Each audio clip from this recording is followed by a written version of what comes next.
Check the sound, seems okay. Let's do this. Hello YouTube, my name is Ricardo Lino and I'm a wheel addict. It's been a few weeks since I've done one of these live streams, but well, today it's Monday, it's Mo's day off, and wait, let me just do something. I think the sound is a little bit too loud. Sorry guys.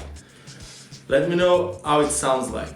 But today is Mo's day off, but Mo's also had like a holiday week last week, so it's been a few days without Mo here.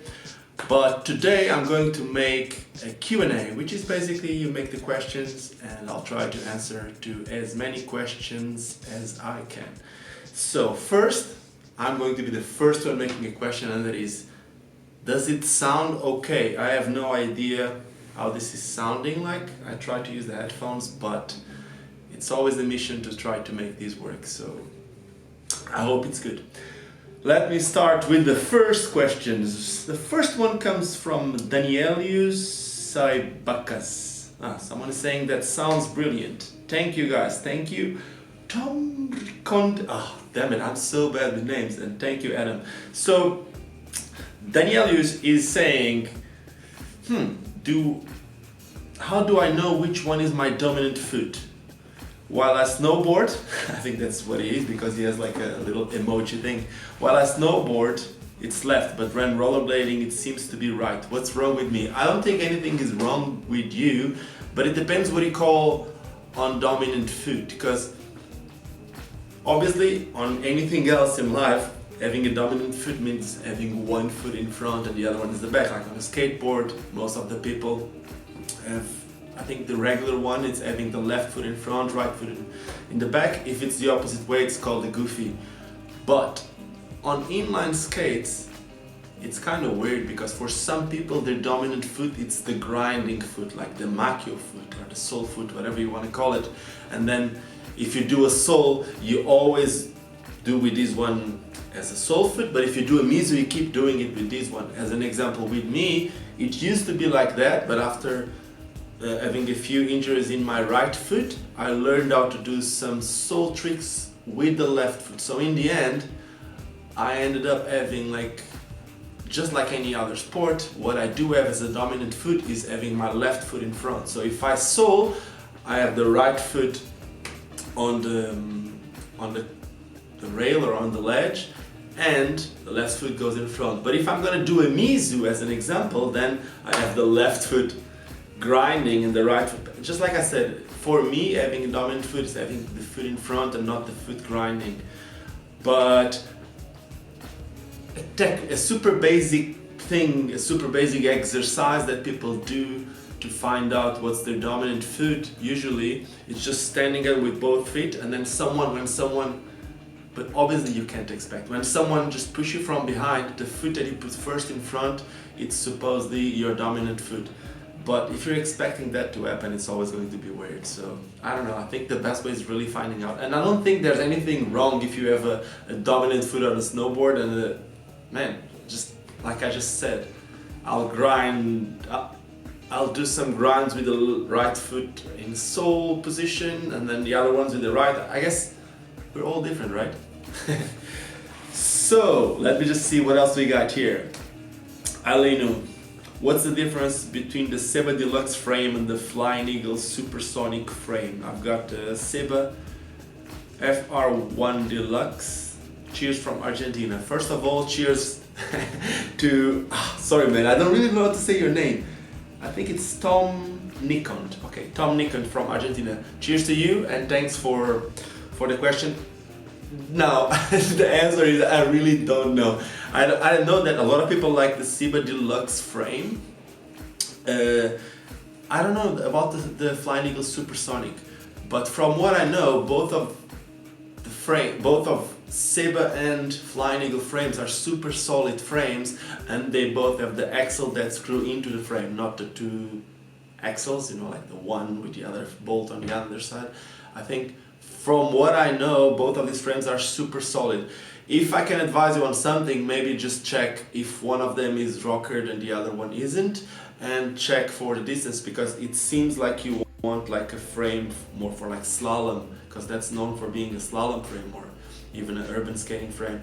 So what you should know is that the shorter, the more responsive they are. If they're longer, you're looking to have a rockable frame, or you need to play with the different wheel sizes. I guess that's it, right? I hope. Let me see what else I got here. I have someone, Agung Pratama. Wow, where are you from, Agung? It's a weird name for me, I'm sorry. I bought some aggressive skates, but I love the slalom style. Can I change my style without buying a new frame? I guess he's asking if there's a possibility to do slalom with an aggressive skating boot. Yes, there is, but it will never work the exact same. A free skate or a slalom skate. A slalom skate is actually even most of the times the best ones are carbon boots, because they're like more responsive, stiffer, and they handle better when you do like toe rolls and heel rolls and stuff like that. But there are some UFS options that you can put on an aggressive skating boot. But please let me know, what aggressive skating boot are you using? Because if you're using something super bulky, something super wide with a lot of room inside for your foot, it can work, but it will never be the same. Now the options that I know that, as an example, Kaiser has a frame called Advance, which is a new 80mm frame. That's a full plastic frame. Then Kaiser also has another 80mm frame which is fully aluminum. I do not know the name of this one. I know that Ground Control also have a full UFS 80mm frame. I guess both these options will be really good for what you're looking for. I also know that Rollerblade has a UFS 80mm rollerblade, even has a UFS 90mm, if I'm not mistaken. So any of these options, you're basically looking to get like something in between 72 and 90mm for what you're asking me. But again, I guess the most important is going to be the boot. Okay, let's see what else we got here. I want to try to not miss any of the questions. I found some brand new Salomon ST Pros. Should I use them or keep them on the wall? Woo! Okay, so a few months ago I made a Salomon. It wasn't a Salomon video. I made a video about people using skates from brands that are not operating anymore. Basically brands that are not producing skates anymore. And I got some love and a lot of hate for that video. So I think a lot of people didn't get me right, but I'm not going to comment about that. What I'm going to say is, well, if you really want to skate them, go for it. Like, I truly understand that you want to keep something on the wall if you want to collect skates, but I guess skates are made to be skated, aren't they? Lino, how can I start learning downhill without die during the first attempt? Okay, there's not two different ways, there's more than two different ways, but two different advices that I can give you is, the first is obviously get something not too steep. Try to find a hill which is not too steep, just for you to kind of learn how to deal with the speed.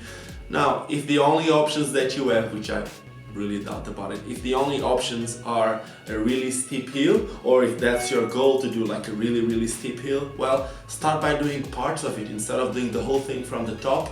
Just do it like a little bit and then go higher the next day and then go higher and then go higher.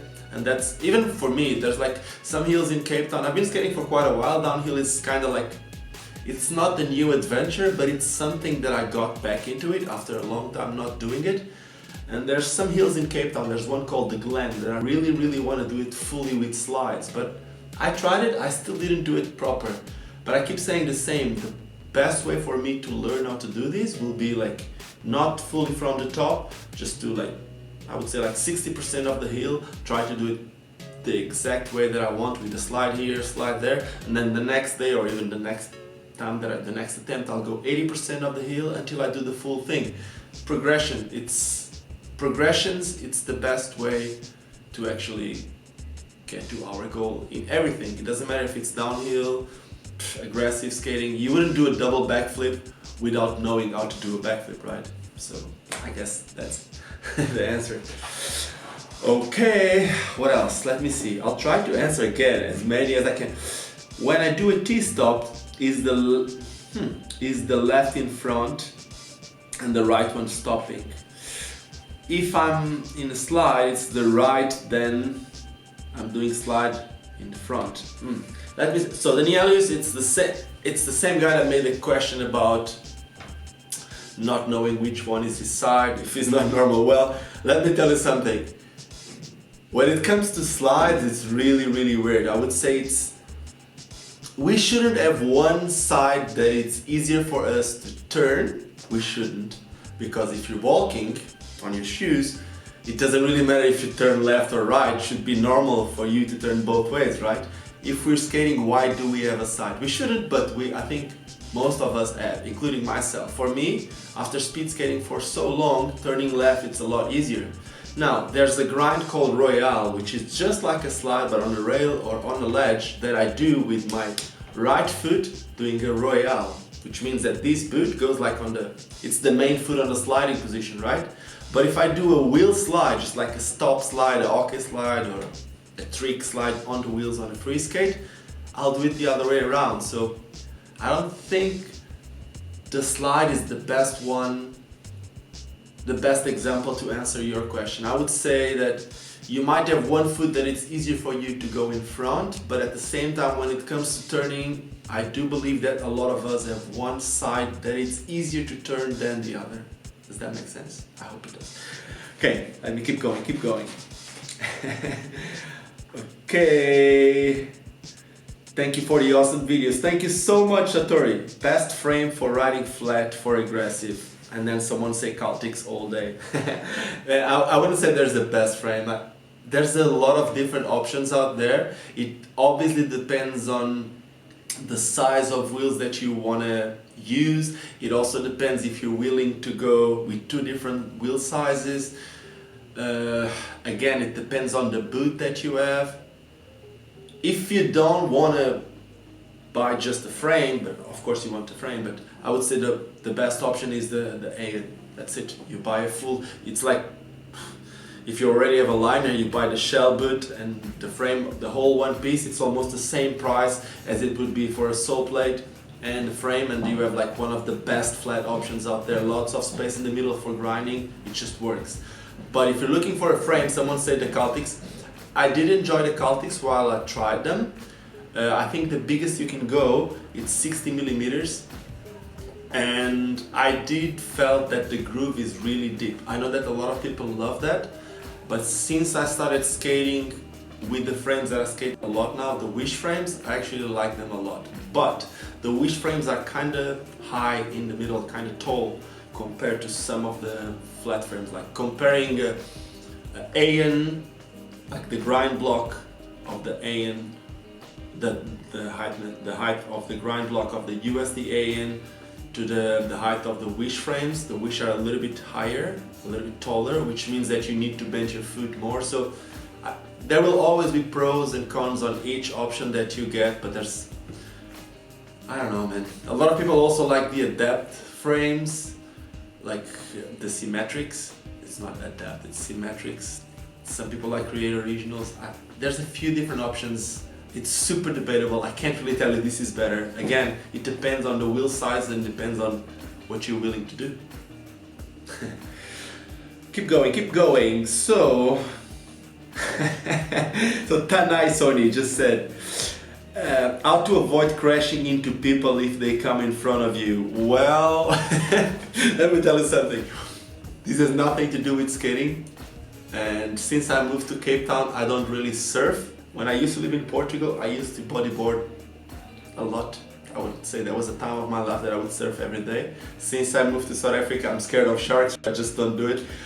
But one of the things that I really wanted to learn, and it took me a while, was to whistle. I'm not gonna tell you to whistle at everyone in the streets when you skate, but it does help. So if you're like in a really weird situation, sometimes whistling like just loud, that will help you. But of course, you know what, I don't know if you're talking about a specific case that happened with you, but in general, if you're skating against, like in people's directions, it's super predictable, you know? If they're just walking, man, you can't expect to move from people like 1 meter away from them. But if you're skating, you're gonna see them from far, so you can just kind of get out of their way, and they also can understand your lines, unless you're just going crazy in front of them. But I guess that's up to you. But if it's something that you're scared before trying, just go for it. Try it first, and then you will realize it's not as hard. Now, if you had a problem with it, it's hard to explain, but maybe try to be a little bit noisier, or try to make yourself visible, if that makes sense. Greetings from Austria. Yo, greetings to Austria. I love that country. What brand of wheels and bearings do you recommend? I've seen UC wheels. Any thoughts? I've been skating a lot of UC wheels, but if you don't want to trust me on this one, I used to be a brand manager for UC wheels, for Undercover. So when I say this, people might not believe in what I'm saying, but the truth is, the Undercover wheels at the moment, for the last, I would say 3, 4, 5 years, it's fully made in USA. So Undercover wheels is made by Matter Wheels, which is the best speed skating wheel out there, or if not the best, one of the 2 best speed skating wheels out there. So the urethane is top quality. I actually know the 2 guys in charge of the company that makes those wheels, of the brand, like this, how can you say it? Yeah, basically where they make it, like all the chemical stuff that they need to do to give more grip to the wheels, more rebound, more this, more that. And it's, I don't know, I don't have anything wrong to say against these wheels, but I can say that not all the wheels are the same, and you should know that the different color of the wheels can make the wheels react different to the way that you skate. Or sometimes even just the layer that they have on top, if the logo is too tall on the side of the wheel, sometimes that can make a difference. But that's something that I'm going to be talking about in another video. The urethane is really good, and I don't have any doubts about it. If you're looking for any other options, well, you should know there's other wheels that are made in the same place. I think one of the examples would be the rollerblade hydrogen wheels. They're made in the same factory. If you're looking for aggressive skating wheels, the dead wheels are also made in the same factory. So sometimes it's even, I wouldn't say dumb, but I don't want to call names to anyone, but when people say, oh, I like these wheels a lot better than those ones, a lot of people, they don't know that some of the wheels, or most of the wheels, are made in the same factory. So now you know. Let me see what else we got here.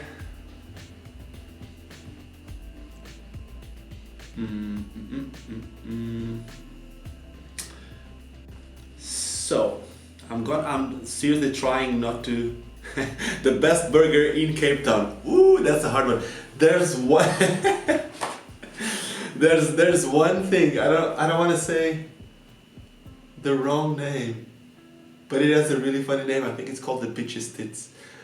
I don't want to say it, but it's amazing. It's a place which is also only open for lunch, and then they have a completely different management for dinner. I usually go there sometimes for dinner, and the burgers are amazing.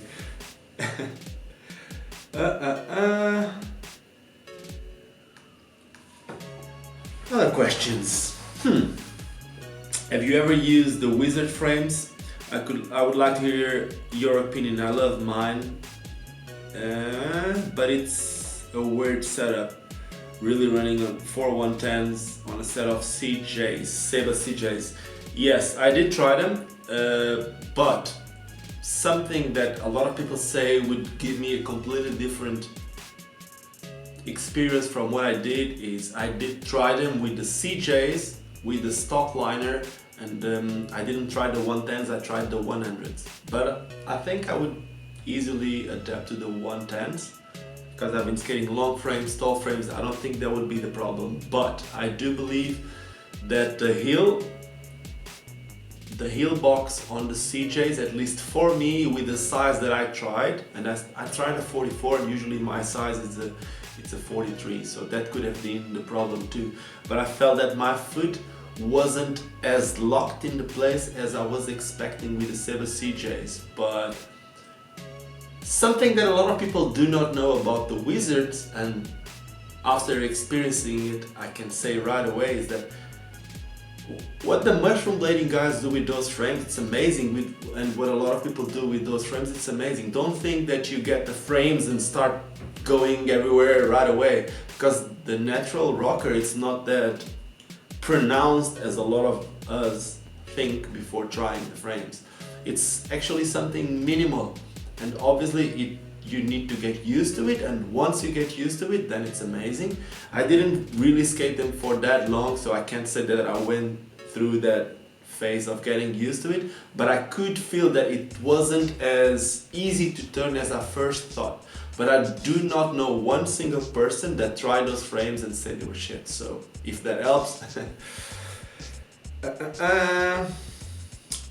You know, one last thing, I used to skate in the 90s, and I came across your channel a month ago, and it really inspired to get back skating. Thank you. Wow, thank you so much. I really appreciate that. That's one of the main reasons why I do this.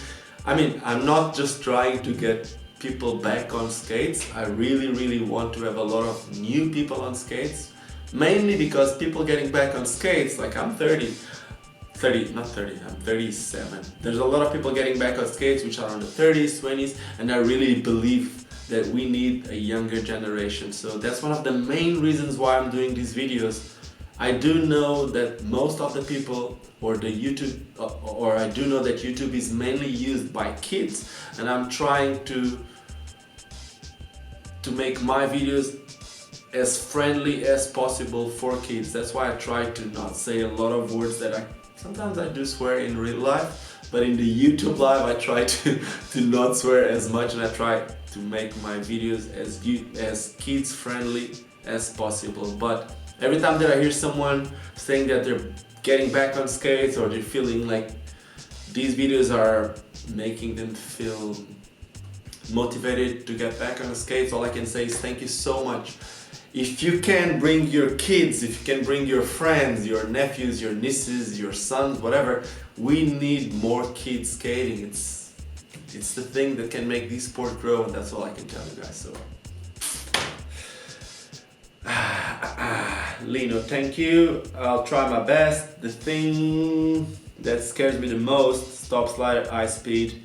What's the difference between the Seba's 3110s and the symmetric 3110s? Oh, I guess he's asking about when the skates have the 3 wheels with the same distance, and then there's other skates that the back 2 wheels are a little bit closer.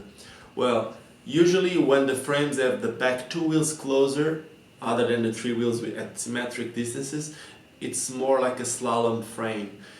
From what I know, the 2 wheels closer in the back was at first made as a speed slalom skate. Why would you need that? Well, shorter distance in between those 2 wheels would mean the skate would be more nervous, and then the other wheel in front, it's basically just there when you skate. But when they speed slalom, the front wheel basically has no pressure. Most of the pressure goes on the heel, and it's a really short wheelbase in between those 2 wheels that makes it turn super fast. And if you haven't seen any speed slalom footage, there's one guy called Johan Fort, Y-O-H-A-N, and then the last name is Fort, F-O-R-T. He's French. I think he's the speed slalom world champion, or he's one of the best in the world, and it's impressive. You know, in cartoons when they move their feet so fast that it kind of like makes it impossible to see where the feet are on cartoons. In real life, seeing Johan doing that speed slalom stuff, it's just like that. It's impressive. You look at it and you just see something super fast, and that's the type of frames that they use. So I hope that answers your question. Woo, it's starting. I'm gonna try to answer as many as I can, and it's good. I'm really happy that people are starting to make more and more questions and are starting to interact. I'm gonna try to answer as many as I can. How can I learn to power slide without falling over? What do you mean by power slide? Because a lot of people think that power slide is when they do these type of slide. This is like a hockey slide or a wheel slide or whatever you want to call it, or a parallel slide. Power slide is actually when you roll with one foot and slide with the other. I made a video explaining how to do it, and if you just want to do a power slide, the easiest way for you to do a power slide is by going backwards. So you go backwards, and then there's a dominant foot, usually, so you put all the weight on the dominant foot, and you can actually extend the other foot while keeping all the weight on the rolling foot, and this one is just sliding. At first it's kind of just like hovering on top of the tar or top of the surface that you're doing it. All the weight goes on this foot, and then slowly you apply pressure on the sliding foot. But check out to power slide. I made a tutorial about it, and I think it's going to be really easy for you to learn after watching that video. Okay, I hope this helped. Thank you, Lino. You're the best. I'm not the best, man. I'm just doing something that I really love to, and I really appreciate your support. Hi from Sweden. Yo, hi to Sweden. I have a really good friend of mine going to Sweden next week, and I have a really good friend of mine too, which just moved to Sweden a few months ago, to Malmo. There was a few videos about that guy. His name is Corey. And Corey all just moved to Sweden. I think he's living in Malmo. And my really good friend and really good skater, he did a lot of promo videos for Power Slide. He actually did the Power Slide news. He was the guy speaking on the Power Slide news. Earl Abrams is going to Stockholm, I don't know if he's there next week or if he's going next week, but I know that he's going real soon. So, hi Sweden. I have a question. Have you ever heard of anyone that broke their foot but was able to go back skating again? Yes, myself. Yes, breaking your foot, that doesn't mean that you will never be able to skate again. In fact, I don't want to say this, I don't want people to go out there and break their foot to make the foot stronger, but usually once you break a bone, when your bones gets solid in that place, usually it doesn't break in that place again, because the way the bone gets solid, it makes even like a little bump there. Sometimes that might limit your movement, especially if you don't do your physiotherapy the way that you should. So what I can say is that physiotherapy, it's the main key after breaking any bone, or I think it's after any injury. And one of the main reasons why I had lots of problems with my feet was there was a time in my life that I was too concerned about getting better and filming the biggest tricks that I could, and I never took the time for recovering, for physiotherapy and all that stuff. So for a long time I had to deal with lots of problems with my feet, and that was one of the main reasons why I didn't stop as consistently a few years ago. And it took me quite a while to understand that I would need to adapt the style of skating that I wanted to do with the style of skating that I can actually do. And that's what you see nowadays. You won't see me jumping out of a roof. You won't see me doing the biggest drop rail as I used to. But I have so much fun anyway. I just found my way of enjoying skating again and trying to somehow challenge myself. So again, the most important thing is the recovery. It's trying to make like a really good recovery, like make sure that you do the physiotherapy that your doctors tell you to, stretching as much as you can, and I guess that's it. You'll be able to skate easily. That won't be a problem. Keep going. I've started skating after 10 years or so. Back in the day I loved REMZ. What's your opinion about REMZ? And also, what would you recommend to someone getting back into aggressive skating? I do love REMZ, and if you want to do mainly grinds, REMZ, it's an amazing boot. The REMZ are super flexy, and for some people they might not be the best skates. For some other people they're actually the best. So I remember when the first REMZ came out, because before they called REMZ they were remedies, and when they were remedies they were not UFS. When the first UFS REMZ came out, I loved them so much. And then there was a time that REMZ came out with a model called the open shell, and the open shell for me felt like your foot were always going like this. And I tried them, I bought a pair of those back then, and I felt that I had trouble because I couldn't do negatives with that. But I do know that the models out there right now are nothing like that. In fact, they don't use the open shell anymore. They just do the same style of skate. Like I said, it was the first that I used to love. And I do know that a few years ago, to about 3-4 years ago, they changed the mold in a way that your frame doesn't sit in the same position. So that made the skates feel completely different and a lot more stable. Still, it's a soft boot, so if you want to do topside tricks, and it's a wide boot too, it's an amazing skate. So yes, even getting back into skating, that will be good.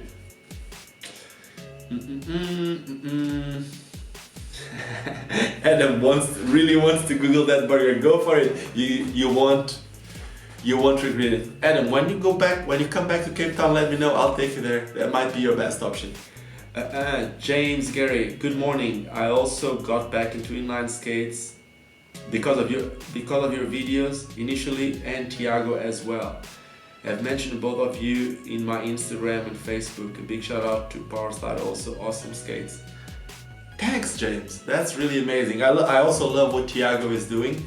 He doesn't upload as often as I do, but you can see that he put a lot more thought into each video, and I love that. And I keep saying the same, we need all these styles of skating, and we also need all these styles of channels. I try to make with this YouTube channel as much as a channel as I can. Basically, I try to make different shows inside the same channel, and I would actually like to put more content out there, but I do not know yet if I do want to make everything under this channel or if I want to make different channels for different type of content.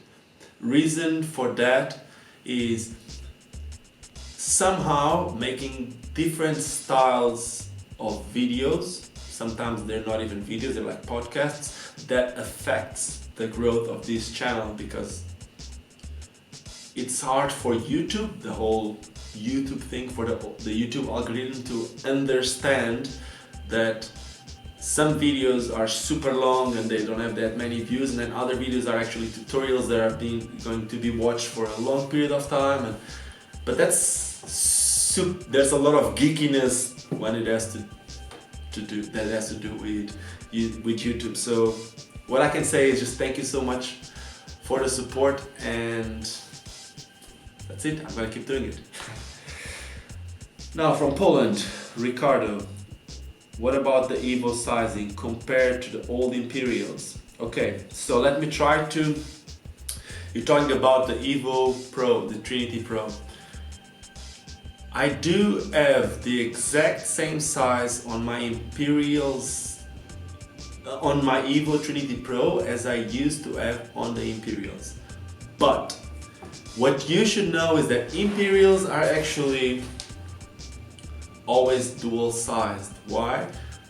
Most of the times, and I think every time with the Powerslide boot, when there's a plastic shell, the molds are made for two sizes. As an example, the Imperial boot will be a European 41 and 42, and then the next size up will be a size 43 and 44, and then the next size will be a 45 and 46. So when you play with different liners, that will make a huge difference. Now, when it comes to Evo, the hardcore Evo skate or the Evo Trinity Pro, those skates are carbon, so there's no dual size on that. So my older model, my older hardcore Evo 2, which was not Trinity, that was a 44 skate. And at first it felt great, but after a while I kind of feel like I had too much space inside. So when I got the new ones, I thought, okay, I'm gonna go 43. And when I first got them, I thought that was the worst mistake I've done. But I still went through that, and once I broke into that skates, once they're breaking in, it's just amazing.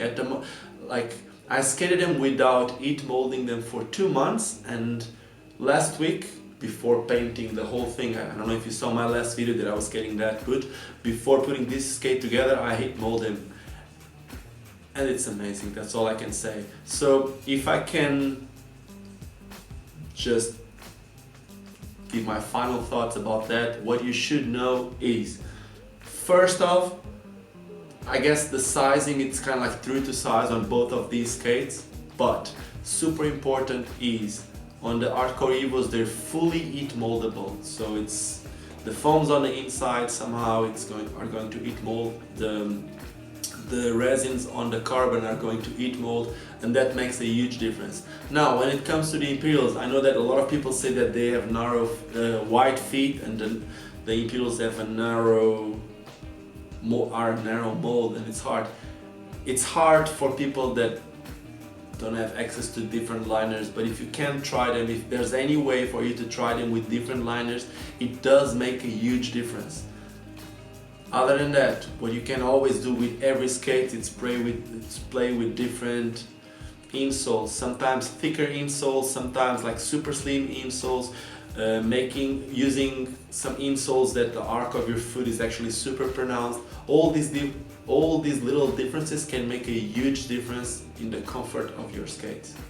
I hope I answered your question. Let me try to go a little bit more. Is there any way to protect the elbow when rollerblading, doing a transition from forward to backwards? Of course, there's like a lot of elbow pads at the check this.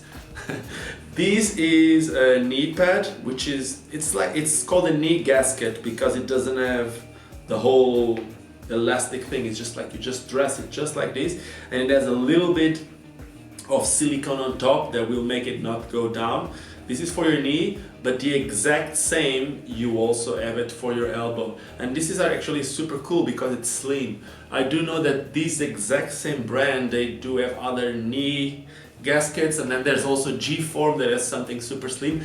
Now, Enui also has something similar to the G-Form. They even have one new version that has Kevlar on top that it's supposed to last forever.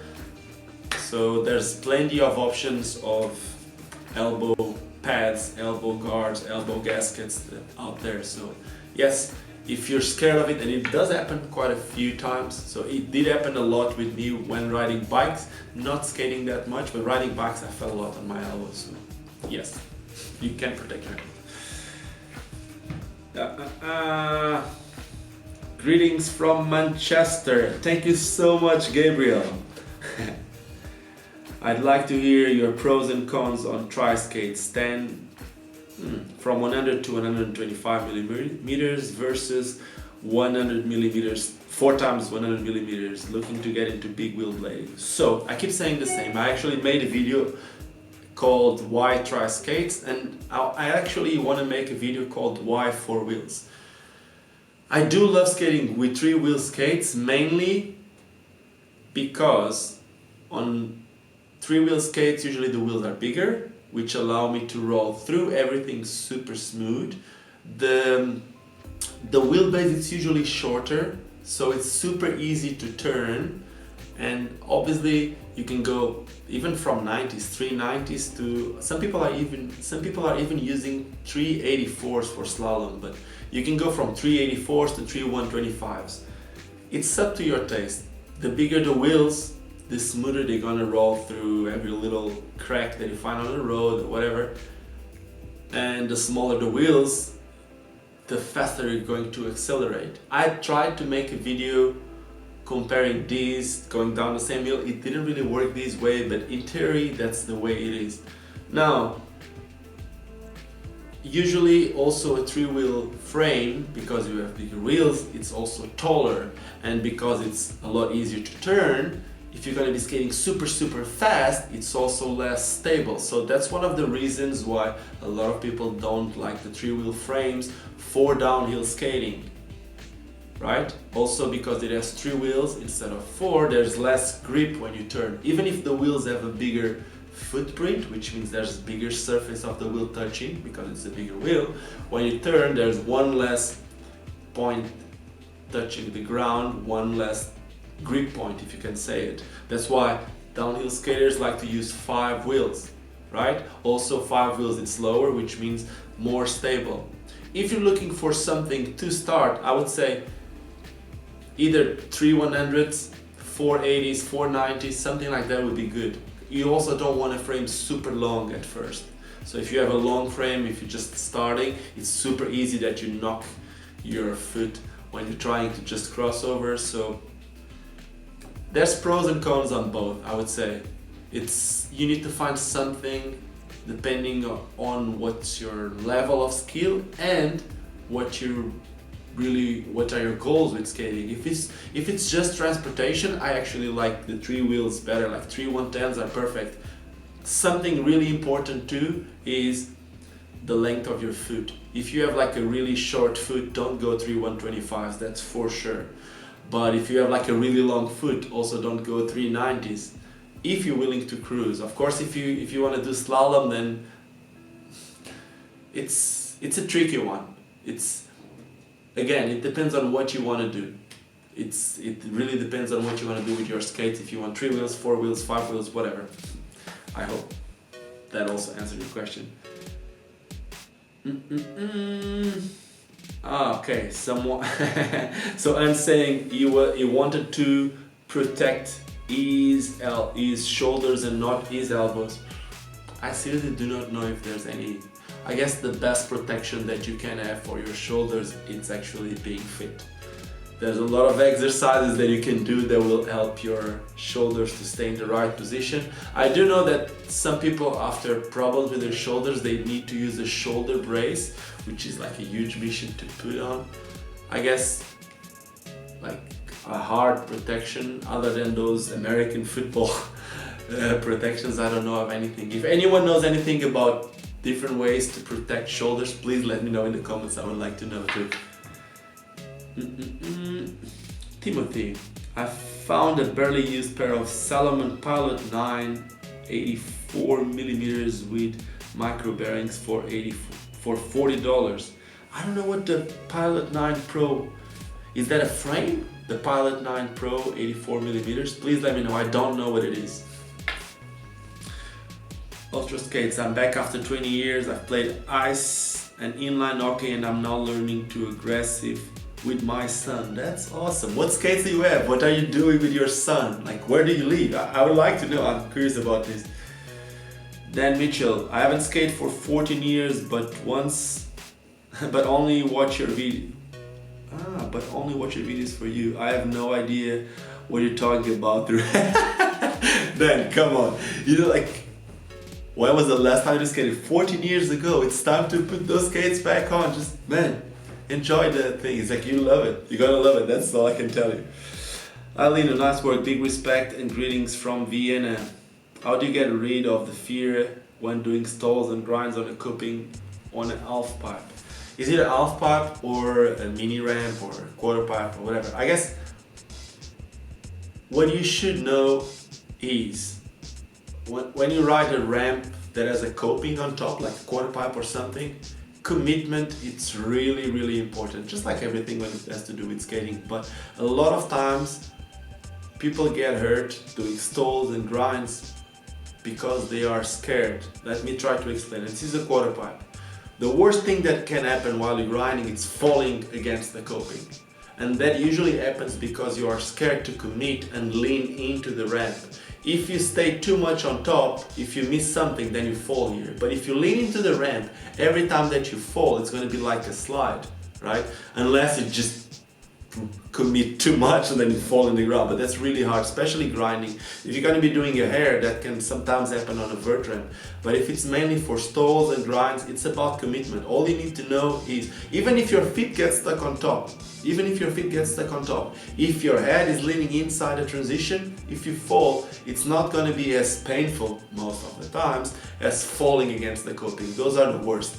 So again, it's commitment. Lean into the ramp and you're going to get whatever you want to try. Just take time sometimes, but if you fall right, which sometimes it's more important to know how to fall than how to skate, this will help you.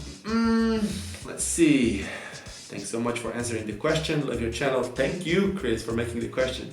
Stevie C, have you heard anything about the USD Shadows? I don't want to keep Frankensteining my shadows back together forever, I hope. Okay, so someone is asking about the shadows. I would love to tell you that I know something about it. I think I know as much as you, and even if I worked with Powerslide for a lot of things, I do not know anything about the shadows. Shadows now with the SH. I did saw them at ISPO. That was the last time that I saw them. And what I can tell you about those skates is that the main difference now is that the liner, you know, on the old shadows, that front, you call that thing, I think it's the foot wrap. No, it's not the foot wrap. That 45 degree strap used to be connected to the thong and used to be super soft. It used to be like a liner. Now it's different. That piece on top and the buckle on top, they're not related with the liner. The liner it's a completely different thing. There's a liner, there's not a foot wrap anymore, and there's a liner.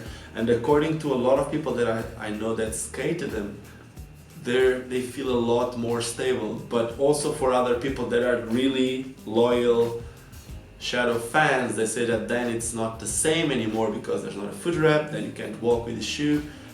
I think, if I'm not wrong, that it's a walkable liner, but it's not as low. It's not like a shoe that you will be rocking just on the daily basis. So it's different. It changed a little bit. But there's some guys that were skating them.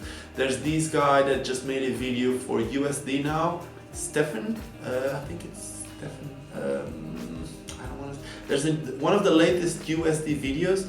There's these guys that killed it with negatives. That guy is from the Brooklyn Zoo crew. He was skating them on some of the Brooklyn Zoo videos, so just go watch Eugen Hennin's crew videos.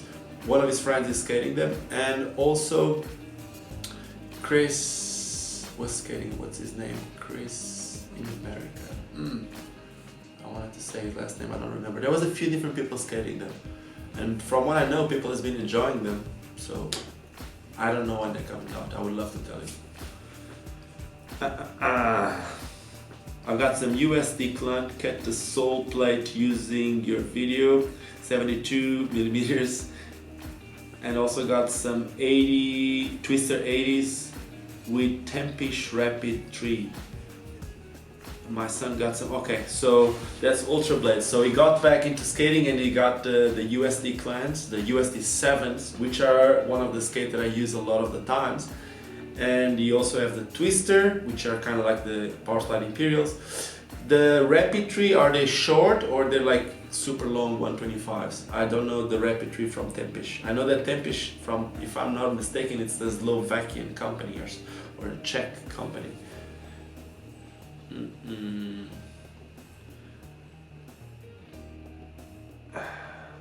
Lino, at what age would you say it's alright for kids to start skating? Okay, Pecco Bre. I guess it's when they want. So I started when I was 2.5 years old. My daughter is now 14 months, and when she was 6 months, I gave her, on Christmas, I gave her a pair of Frankenstein roller skates that she could put in her own shoes, and she could not even walk. But because on roller skates you have a wider base, because of the wheels, and also the front and the back wheels were like super wide. Basically her footprint used to be like this, and when she used to put the skates they were like that. And then what I did was like I took the spacers from the wheels and I tightened the wheels a lot. So basically it was just 4 blocks that she could not walk, but she could stand on those 4 blocks, and she actually enjoyed them at first. But since then, every time that I tried to, now that she walks, I tried to go with her and try to put the skates on to make her walk, and she was struggling. She didn't really want them because the skates were too heavy. So I guess there will be one of these days that she will ask for those. And I think that's the most important thing, is that the kids need to ask us, they need to ask for skating. If we are the ones always just trying to make them do something, they're never gonna do it. The best example has nothing to do with skating, but my father used to fish. He was never a fisherman for a living, but he used to fish on his spare time, and I never really wanted to. And I was raised up with that in my life, and I never really wanted to.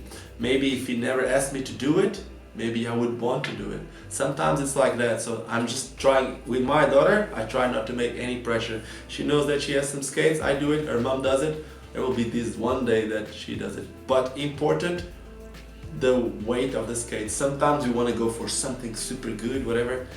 If I would do it again, I would probably buy some Fisher-Price skates for such a young kid like my daughter because they're lighter.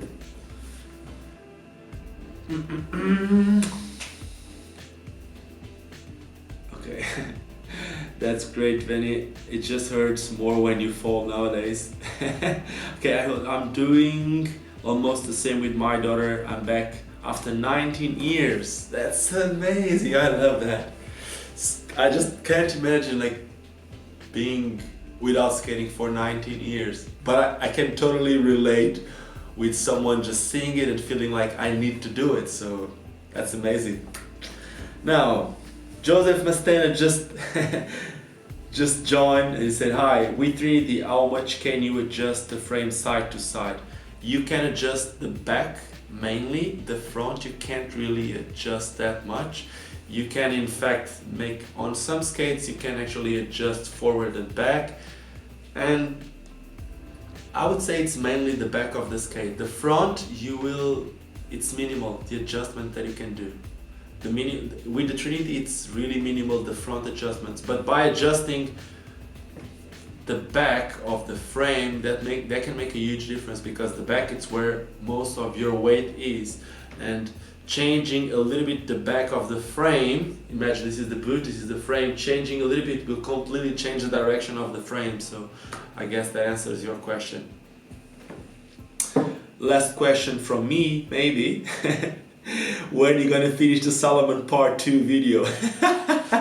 There's never a Salomon part 2 video because there was never a part 1. I did try to go out and skate and that was weird. It feels like a lot of people, when I posted a picture of those skates, they just gave me shit. Sorry the expression, but they just gave me shit for that picture with the skates. I still want to do it. I did try to skate them for the first 3 times and I couldn't, because the first times the buckle was too short, then I changed just the buckle piece and I didn't change the receptor, and when I went there the receptor wasn't working, and the third time that I went to skate I was with a flu, so I put the skates on and I couldn't really tie the skates. I was just like, my whole body was super sore and I couldn't skate. But last week I did skate them, last Tuesday, and I enjoyed them, but I can't really tell you that much. I'm gonna make that video with what I think are the pros and cons,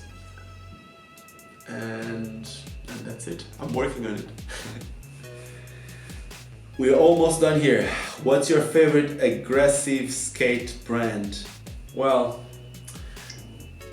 I would need to say USD, and it's not because I do work with Powerslide, it's because since the first skates came out, I bought them, and I bought several pairs, like from 99 up to 2004. I did skate other brands in between. I even did skate for other brands, but when I had to buy skates, a lot of times I ended up buying USD skates. And in 2004, out of nowhere, I got an email from USD and to start skating for them on the USD Pro team, on the USD European Pro team, and I did it for a few years. And then when I finished my graduation, I kind of like fade out of that. And I ended up buying some skates still. I did try a lot of other brands, from Razors to REMZ, Rollerblade. And a few years later, I ended up buying another pair of USDs. And nowadays, working with Powerslide, I do get USD skates, but I do love what they are doing, like trying to make new skates and new molds, like the ANs, trying to innovate. And I'm the first one to say that sometimes the innovation went wrong. Skates like the Legacy, that they tried to be they tried to hear the market, when the market was saying that they wanted to make all the skates super customizable and customize everything on your skates, and that didn't really work. But I guess they found the way nowadays, and if I'm supporting a brand, that's one of them, mainly because they've been in it for so long and always trying to innovate, so I do love that. Now, if I look around in the market, most of the brands nowadays, I love it. I would support any other brand. I love what John is doing with them skates. I love that Rollerblade after so long is still making skates, and like, I'm sure that for some of the brands sticking in this industry for so long, there were times that they weren't making that much money from the aggressive skating market, but I do respect that these brands are taking from other markets inside the skating industry, like the urban skates, the fitness skates, and they're investing into aggressive skating because they believe in it, and I do love that. And there's all these other brands making it, like Razors, and I guess I really like all the brands. If I need to choose one, I would say USD, mainly because they supported me when I needed, and it's a company that I really like.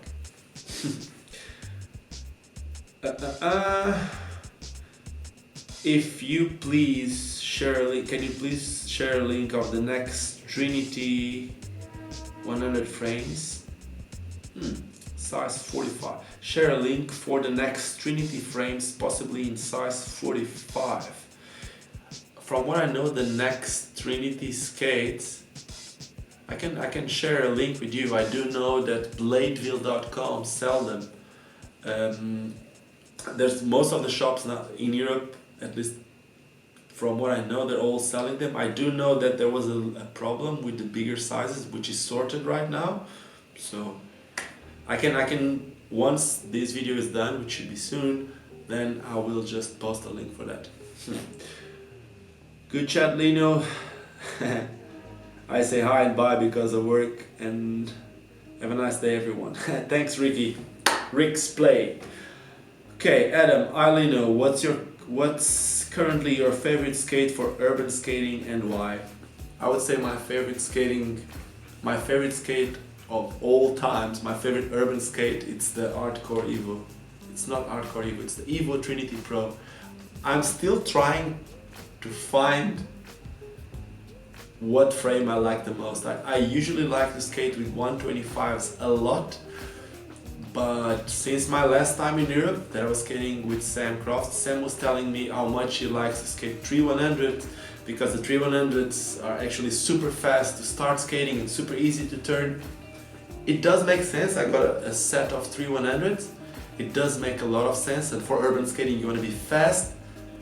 But again, I'm still finding out what I like the most. Yesterday, or 2 days ago, I skated with 4x90 on a 120 on a 4x110 frame, which is super long, and they didn't felt like they were less responsive. When it comes to the boot, my favorite boot is by far the Evo Trinity Pro, and I do like the next. I don't have the final version yet. The version that I had was a prototype that I can test a lot of the things, but I still want to test the final boot so that I can give my final thoughts about it.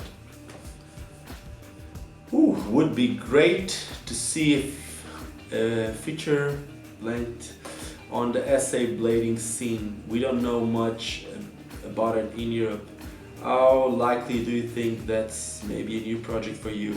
Adam, I would love to do it, but you know what, with me doing these videos almost daily, and at the same time, as most of you know, I have a shop. Basically, for me to do this, I had to close the door of the shop because Mo is not here today. I do a lot of other work in the computer that most of you guys don't know, but it has to do with social media and with brands that I work. I do other videos for other brands, and I don't really think at the moment it's possible for me, but one of my favorite skaters, which is also one of my best friends, that I skated with him on my last session in my last video, Greg Fraser, he's been putting a lot of footage together, so that might happen. He made a long video with Earl Abrams, which is probably the best skater in South Africa, and other than that, he's been filming a lot, so I would say that might happen soon. And if this helps, or if this is what you want to hear or not, I do know that Greg always records little interviews with everyone, so don't expect just a skating video and not just aggressive skating. It's a little bit of everything, because that's what Greg does a lot. He documents things really well, so if that helps. Okay. During your intro, I always end up imagining myself eating wheels and make me super cringe, super hard. Cool intro. Thank you so much. That was done by a skateboarder. His name is Tino, and he is a really cool animator. He does a lot of stuff, but I've been working on a different intro for a while. It's actually done by an inline skater from Portugal that lives in London. His name is Miguel Rodrigues, Miguel Jacó. It's a guy that I know for way too long. We actually traveled to America a few times together. We did a few travels to Winter Clash. It's a good friend of mine, and I'm going to be really, really proud to have the new intro made by him. I've been posting updates on that on my Patreon, so if any of you are on my Patreon, you might know that we've been trying to make a new intro. It's been taking a lot because he works a lot, and it's good, but he works with big companies like MTV and stuff like that. He does big jobs, and what he's doing with me is like a fun project, so we'll see. But thank you so much for appreciating that. The name of the guy that did it it's Tino. And let's see what we got here. How did you get these great followers on YouTube? I don't know, man. I do know that it takes a lot of my time every day and a lot of my sleeping time. But man, answering all these questions and speaking with all these people on a daily basis just makes it all worth it. Like reading these comments of people just saying that they started skating after 14 years, after 19 years, after watching these videos, for me, it's all paid. That's all I can say. So thank you. It's not, I do know how I get these followers. I never expected to get like 20,000, it's a lot. It's going to 21. We'll see what's going to happen. I don't plan on stopping it, so we'll see how big this is gonna get. All I can say is thank you, everyone. I do it because I love it. What else? Let's see.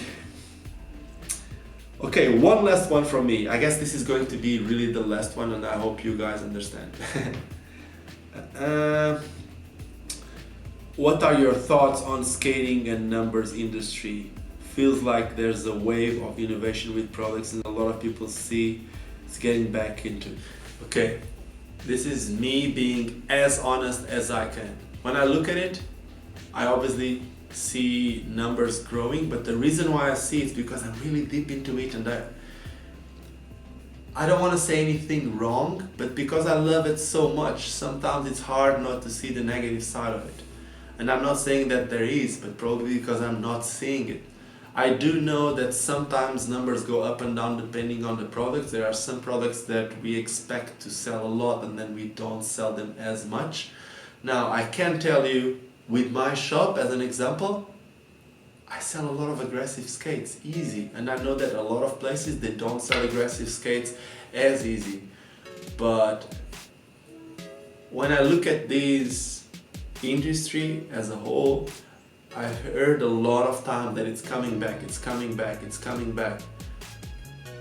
But I also heard a lot of people saying that they're gonna do a lot of things, and then halfway through things don't go the way that they expected and they abandon it.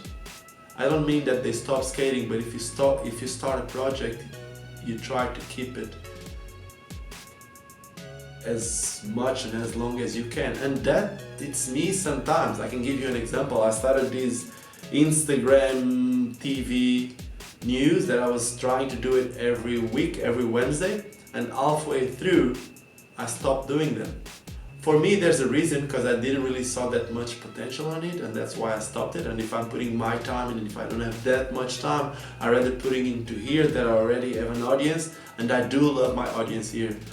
But I guess we, in general, skaters, when we try to do something, when we try to teach someone, when we try to influence people, when we try to have any other project that has to do with skating, or that has to do with skating progression, we really need to go through things, through the ups and downs. And that goes for everyone, including myself. It's really easy that if we don't see the numbers coming, that we abandon the project, and that can happen, if that helps. Okay. A Okay, Ricardo, I really need to stop this. I'm really sorry, guys. Ricardo, as you say, you and some other YouTubers became motivators for ones that made a big pause in our skating. Keep on going. Thank you so much. That's all I can say. And then Tenai Sony, love you, Lino. Do these streams more often, please, please, please. I'll try. There was a time that me and Mo were trying to do these streams every Friday. I can't tell you that we're going to be able to do these every Friday or every Monday because, being as honest as I can, I'm waiting on a lot of stock. And I know that you guys, most of the people listening to this are from America, from USA, and right now it's summer for you guys. For me it's winter, which means that it's a low season. So I'm able to close the shop right now to be able to do this during the day. But if it's spring or if it's summer, I'm gonna have a lot more people going through the shop, and I just can't close it for this amount of time. But I'm going to try the best I can to make these things happen more often. That's all I can say. Now, for everyone that listened to this, I just want to say thank you so much. I hope I answered everyone's questions. If there was any question that I did not answer, I'm sorry. I tried to go through as many as I could while I was just doing this.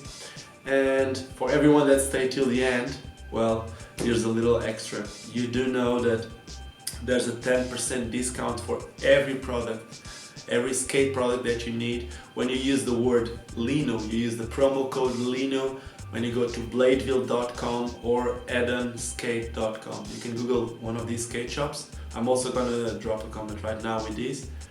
And when you're checking out, just use code Lino and you get 10% discount. If that helps you, well, if you're getting like $1,000 skates or a $500 skate, it's $50 or $100